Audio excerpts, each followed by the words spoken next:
Assalamualaikum warahmatullahi wabarakatuh. Salam sejahtera untuk kita semua. Bagaimana kabar kalian anak-anak? Ibu doakan semoga kalian senantiasa dalam keadaan sehat walafiat. Pada video kali ini kita akan membahas tentang permintaan, penawaran, dan harga pasar.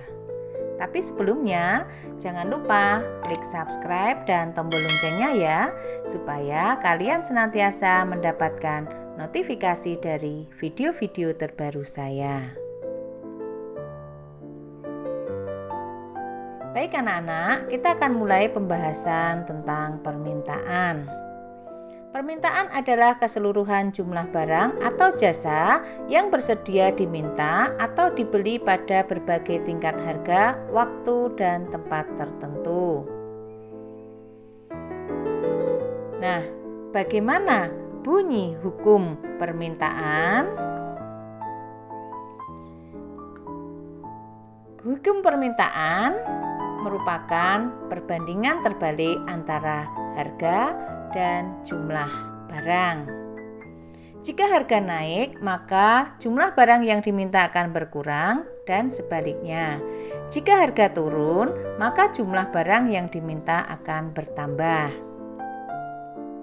Hukum permintaan berlaku apabila jumlah barang yang diminta merupakan faktor yang tergantung dari harga. Keadaan ceteris paribus atau faktor-faktor selain P dan D dianggap tetap. Kita lanjutkan dengan kurva permintaan.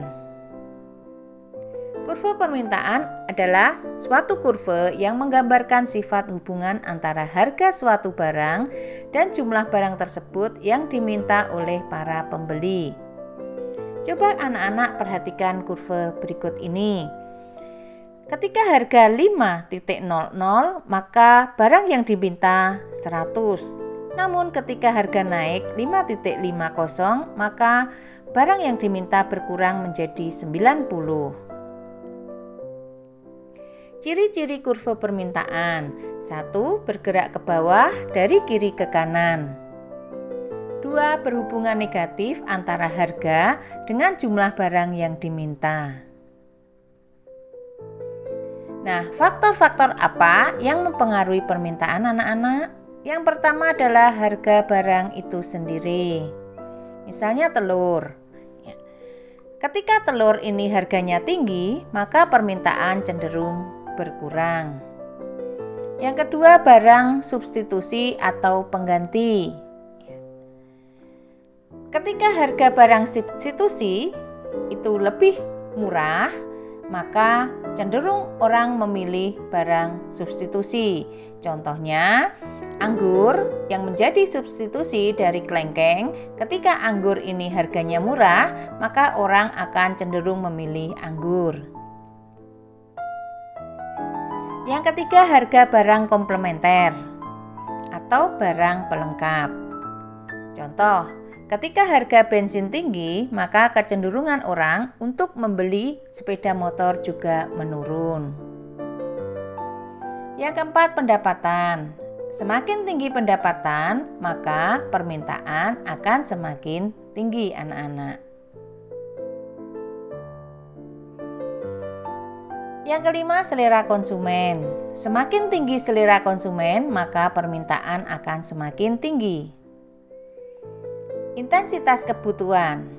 Ketika suatu barang tidak mendesak, maka permintaan akan cenderung menurun. Yang ketujuh, jumlah penduduk. Jumlah penduduk yang banyak akan menyebabkan permintaan yang tinggi pula. Nah, coba kalian lihat pada gambar kedua keluarga ini. Manakah keluarga yang memiliki permintaan lebih banyak anak-anak? Nah, kita lanjutkan dengan macam-macam permintaan. Ada dua macam permintaan dari sudut pandangnya. Yang pertama menurut daya beli, yang kedua menurut jumlah subjek pendukungnya. Menurut daya beli dibedakan menjadi 3. Yang pertama adalah permintaan efektif.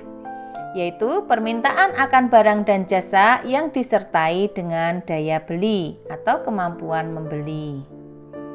Yang kedua, permintaan absolut, yaitu permintaan terhadap barang dan jasa yang tidak disertai dengan kemampuan membeli atau daya beli. Yang ketiga, permintaan potensial, yaitu permintaan terhadap barang dan jasa yang disertai kemampuan untuk membeli namun belum melaksanakan pembelian. Menurut jumlah subjeknya dibedakan menjadi dua, permintaan individu yaitu permintaan perorangan. Yang kedua adalah permintaan kolektif, yaitu kumpulan dari permintaan perorangan anak-anak. Kita lanjutkan dengan pembahasan tentang penawaran. Penawaran adalah keseluruhan jumlah barang yang bersedia ditawarkan pada berbagai tingkat, harga tertentu, dan waktu tertentu. Bagaimana bunyi hukum penawaran? Berbeda dengan hukum permintaan, kalau hukum penawaran ini berbanding lurus anak-anak. Semakin tinggi harga, semakin banyak jumlah barang yang bersedia ditawarkan. Begitu pula sebaliknya, semakin rendah tingkat harga, semakin sedikit jumlah barang yang bersedia ditawarkan.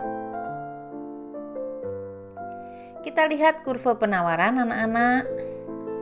Kurva penawaran adalah kurva yang menunjukkan hubungan antara tingkat harga barang tertentu dan jumlah barang tersebut yang ditawarkan oleh penjual. Nah, ini adalah gambar kurva penawaran anak-anak. Yang atas vertikal ini adalah harga, sedangkan yang horizontal ini adalah jumlah. Mari kita lanjutkan anak-anak. Faktor-faktor yang mempengaruhi penawaran. 1. Harga barang itu sendiri. 2. Harga barang pengganti atau substitusi. Yang ketiga, biaya produksi. Yang keempat, kemajuan teknologi. Yang kelima, pajak. Yang keenam, perkiraan harga di masa depan. Nah, itu tadi faktor-faktor yang mempengaruhi penawaran. Kita lihat macam-macam penawaran anak-anak. Yang pertama, penawaran individu, yaitu jumlah barang yang akan dijual oleh seorang penjual. Yang kedua, penawaran kolektif atau pasar, yaitu keseluruhan jumlah suatu barang yang ditawarkan oleh penjual di pasar.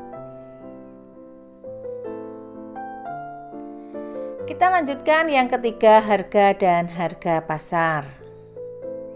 Harga adalah nilai tukar suatu barang yang dinyatakan dengan uang, sedangkan harga pasar disebut juga dengan harga keseimbangan, yaitu tingkat harga di mana jumlah barang yang ditawarkan oleh para penjual sama dengan jumlah barang yang diminta oleh para pembeli. Pada kondisi demikian dikatakan bahwa pasar dalam keadaan keseimbangan atau equilibrium. Nah, kita akan melihat harga keseimbangan anak-anak. Proses terbentuknya harga pasar jika terdapat hal-hal berikut ini. 1. Antara penjual dan pembeli terjadi tawar-menawar. 2. Adanya kesepakatan harga ketika jumlah barang yang diminta sama dengan jumlah barang yang ditawarkan anak-anak. Nah, ini kalian lihat kurva harga keseimbangan. Yang diberi lingkaran merah ini adalah keseimbangan harga antara permintaan dan penawaran anak-anak. Nah, untuk memperdalam wawasan kalian, silahkan kalian kerjakan kuis berikut ini. 1. Jelaskan perbedaan hukum permintaan dan penawaran. 2. Sebutkan 4 faktor yang mempengaruhi permintaan.